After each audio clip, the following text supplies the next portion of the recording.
ఇందుకు కొడుకా కూతురా నీకు నీ చేతిలో ఉన్న వాళ్ళు? బాబు మేడం, బాబు మేడం. ఎంత ఏజ్ ఎంత? 2 సంవత్సరాలు 5 నెలలు మేడం. Very good. ఆడిని ఎత్తుకొని ఆడికి ట్రాఫిక్ రూల్స్ చెప్పేస్తున్నావా?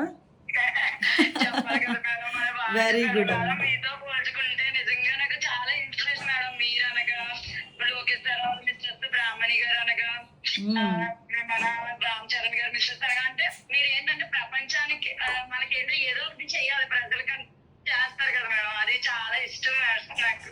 అమ్మ మీరు డైరెక్ట్గా చేస్తారు, మేము ఇండైరెక్ట్గా చేస్తాము. ఈ సర్వీసెస్ కూడా కానిస్టేబుల్ శ్రీమంతం చేశారా మేడం, మళ్ళీ బేబీని ఎత్తుకున్నారు. నేను ఫాలో అవుతాను. అయ్యో బాగుంది. ఏం లేదు, చాలా మంచి పని చేసావు. ఆ రోజు అందరూ కూడా ఒకటేంటంటే మన పోలీస్ ప్రైడ్ పెరిగింది. అవి మనకి చిన్న పనుల్లో అనిపించవచ్చు, కానీ ఆ ఇంపాక్ట్ జనాల్లో ఒక నమ్మకాన్ని క్రియేట్ చేస్తుంది. ఈరోజు ఆ పోలీస్ మీద నమ్మకము అంటే నేను ప్రతిసారి అంటాను, ఏ పోలీసుల గురించి అయినా చెడ్డగానే మాట్లాడతారు, కానీ మా పోలీసు వాళ్ళు చాలా మంచి వాళ్ళు అని చెప్తా. వెరీ గుడ్ అమ్మా, కంగ్రాచులేషన్స్. అందరూ కూడా చక్కగా నీ పనితనాన్ని మెచ్చుకున్నారు.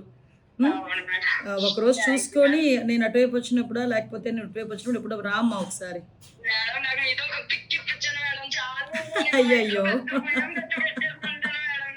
నీ కొడుకుని తీసుకొని రా, నీ కొడుకుని తీసుకొని రా.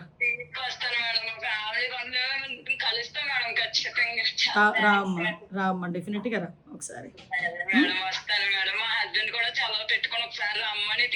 ఏం చేస్తుంటారు మీ ఆయన ఏం చేస్తుంటారు? ఓ గుడ్ గుడ్. ఎక్కడ చేస్తున్నాడు? ఆయన పల్నాడులో చేస్తున్నారు మేడం. అంటే పల్నాడు డిస్ట్రిక్ట్ నాగార్జున సాగర్ లో చేస్తున్నారు మేడం. ఓకే ఓకే ఓకే అమ్మా, మేడం తప్పకుండా రండి, ఇద్దరు రండి. వస్తాం మేడం. బాబుని తీసుకొని రండి. నేనే మిమ్మల్ని కలవడానికి చాలా సార్లు ట్రై చేశాను మేడం, స్పౌజ్ కోసం అనేసి చాలా సార్లు వచ్చాము. నేను స్పౌజ్ కోసం కన్నా ఎక్కువ మీతో పిక్ కోసం వచ్చాను మేడం. నేను తప్పకుండా కాల్ చేశారు మేడం. Happy madam. 22nd నేను విజయవాడలో ఉంటానమ్మా, వీలైతే రండి ఆ రోజు. Thank you madam. వస్తాను మేడం. ఓకే అమ్మా, రామ్మా.